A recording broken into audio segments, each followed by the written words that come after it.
Porneia es el término que hace referencia a toda clase de relaciones sexuales ilícitas. Habla en sí mismo de la inmoralidad sexual, lo que nosotros traducimos como fornicación. En la escritura esta palabra se asociaba a la práctica de la prostitución o relaciones sexuales fuera del plano matrimonial.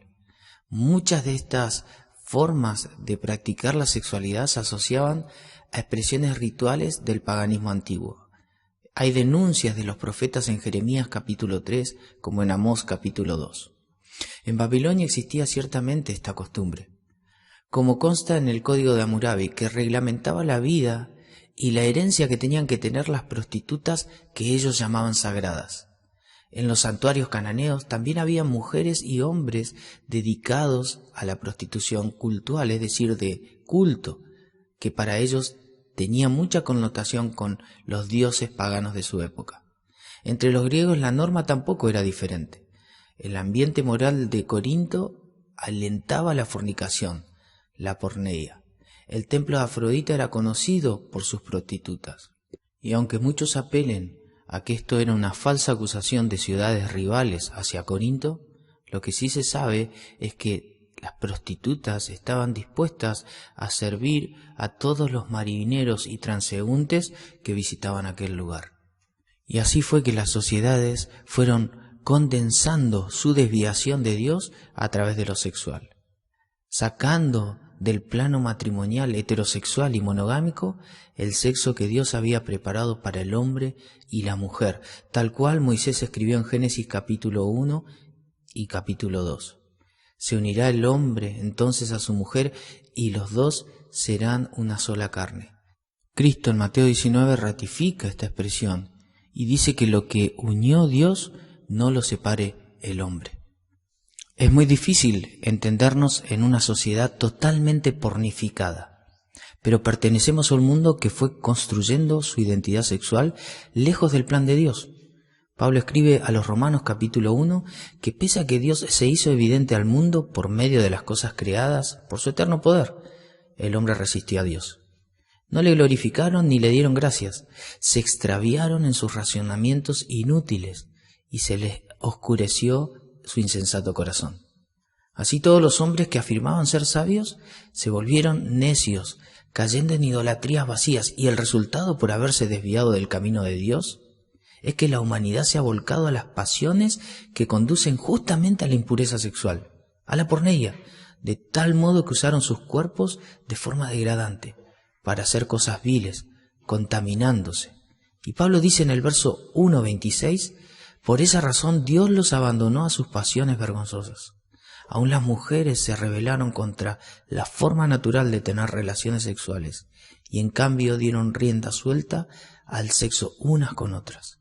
Los hombres, por su parte, en lugar de tener relaciones sexuales normales con las mujeres, ardieron en pasiones unos con otros. Los hombres hicieron cosas vergonzosas con otros hombres, y como consecuencia de ese pecado, sufrieron dentro de sí el castigo que merecían. Como vemos, Pablo establece una nueva forma de entender cómo el hombre, por alejarse de Dios, cae en el pecado que afecta a su propio cuerpo. En un mundo donde tenemos las nuevas sexualidades, Dios enmarca el principio para la sexualidad y establece que porneia es pecado. El diario La Nación publicó en el año 2016 que hay algo que en la web no tiene competencia, y es la pornografía.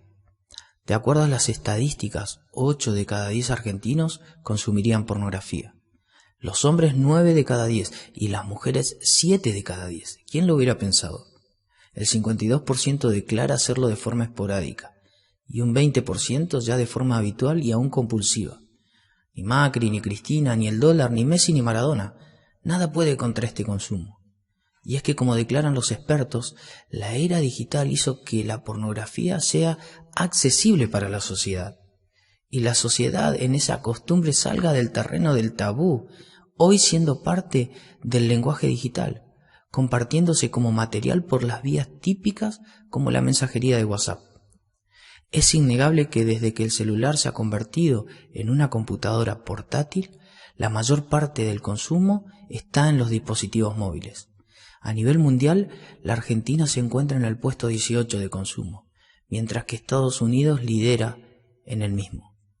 El 35% de todas las descargas en Internet son material pornográfico y la edad media del primer contacto con la pornografía sigue descendiendo, ya que en los últimos reportes hay una mayoría de los niños que empiezan entre los 10 y 12 años. Y uno cree que la pornografía simplemente llegó al área visual, pero no, aún la música ha caído en sus formas y géneros hacia la sexualización, y mediante letras y ciertos ritmos facilita conductas sexualizantes. Cuanto más la cosificación mediante la moda, el uso de las redes, que aunque no llegan a ser sugestivos ni ser explícitos, forman parte de la misma desviación erotizante que el ser humano banaliza, pero que también consume. Y suena paradójico, porque mientras la sociedad quiere proteger a los niños y a las mujeres de las redes de trata y abuso, consume todo este tipo de material. Y la realidad es que detrás de este monstruo, la pornografía, hay mucha gente sufriendo. Niños que son alejados de sus hogares por esto de las redes, mujeres abusadas, familias destruidas, personas caídas en adicción, hombres que se sienten débiles, sucios, indignos de sus hogares. ¿Y todo por qué? Porque, como dijo Pablo, no tuvieron en cuenta a Dios y su necio corazón fue entenebrecido. Así está la sociedad hoy en día. Y es entonces que en toda esta desviación histórica que el hombre ha hecho de la sexualidad, no solamente como individuo, sino como sociedad, es que Pablo le dice a Timoteo que debía ser ejemplo en pureza. Pureza que tanto ayer como en la actualidad está en ataque continuo, que está al simple clic de los dispositivos con el que convivimos a diario. La palabra que utiliza Pablo fue encontrada 4 siglos antes y se usaba para advertir en el paganismo que no todos los dioses permitían el desenfreno sexual. Entonces el apóstol le da un enfoque superlativo porque la sexualidad está sostenida por el mandamiento divino, no es un tema de dioses a nuestra imagen. Entonces esta palabra pureza tiene una fuerte connotación hacia el área sexual del hombre. Dicho de otra forma, el hombre no debe contaminarse en lo sexual.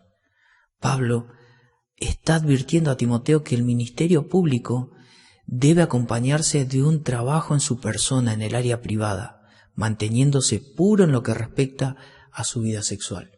Pero ojo, la pureza sexual no es solo para jóvenes como Timoteo, tampoco es únicamente para solteros, es también para los adultos, para los casados, es para todo cristiano. Y más cuando el mundo que nos rodea y los medios típicos con los que nos comunicamos están secuestrados por un sistema sexualmente corrompido. La pregunta clave es, ¿podremos salir victoriosos de esto? ¿Podremos mantenernos puros? El ministerio de Josh McDowell ha dejado en claro que esta es la nueva pandemia y que está generando estragos en el mundo cristiano. Hay cifras alarmantes sobre el consumo de pornografía. ¿Qué debemos hacer? ¿Negarlo? ¿Aceptarlo sin hacer nada bajo el lema de que son los últimos tiempos? La lucha por la pureza ha sido y será diferente entre los hermanos. Por múltiples factores individuales y sociales, los cristianos transitarán de forma diferente y con magnitudes diferentes la lucha contra el pecado sexual. ¿Dónde estamos parados en cuanto a esto, cada uno? ¿Hemos tenido luchas de índole sexual en nuestro derrotero como cristianos? ¿Tenemos luchas? La pureza sexual es un término necesario para todas las etapas de vida del cristiano. No escapamos de las implicancias de mantenernos puros.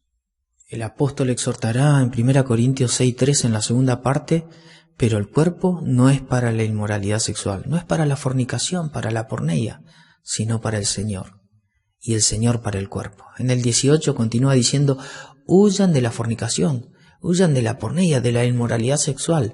Todos los demás pecados que una persona comete quedan fuera de su cuerpo, pero el que comete inmoralidad sexual peca contra su propio cuerpo. Pablo le está diciendo a Timoteo que sea ejemplo en pureza. Sus expectativas con respecto a su sexualidad no deben ser bajas. No lastimes tu cuerpo, Timoteo, con la inmoralidad sexual. Como Jesús dijo en Mateo 5:30, es mejor entrar al cielo sin una parte del cuerpo que al infierno enteritos y totalmente contaminados. En otras palabras, aquello que contamina nuestra vida hay que hacerlo morir, porque nos lastima a nosotros mismos. Contra su propio cuerpo peca, dijo Pablo.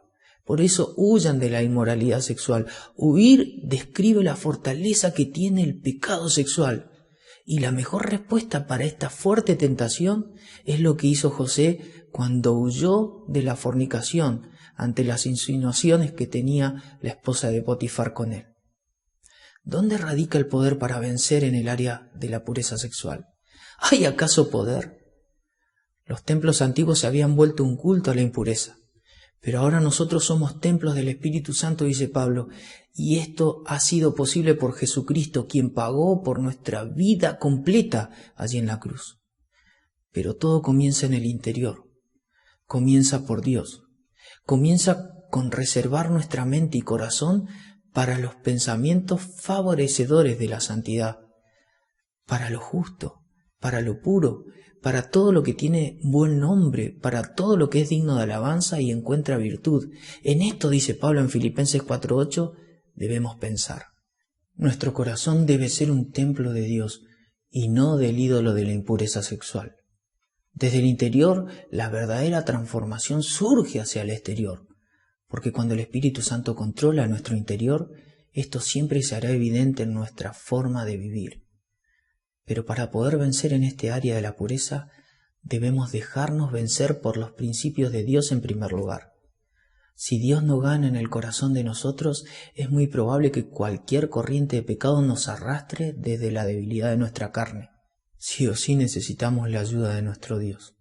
Así que Él nos ayude a buscar la pureza en todo tiempo. Y si hay alguien entre nosotros que está en lucha, no se rinda, hermano. Busque a Dios y busque ayuda en hermanos que puedan sostenerle y afirmarle en conductas que favorezcan la pureza. Porque el Señor tiene poder para liberarnos de cualquier pecado que nos ate a los vicios que este mundo tiene. Porque todos los que tienen esta gran expectativa se mantendrán puros, así como Cristo, así como Él es puro. Que el Señor te bendiga.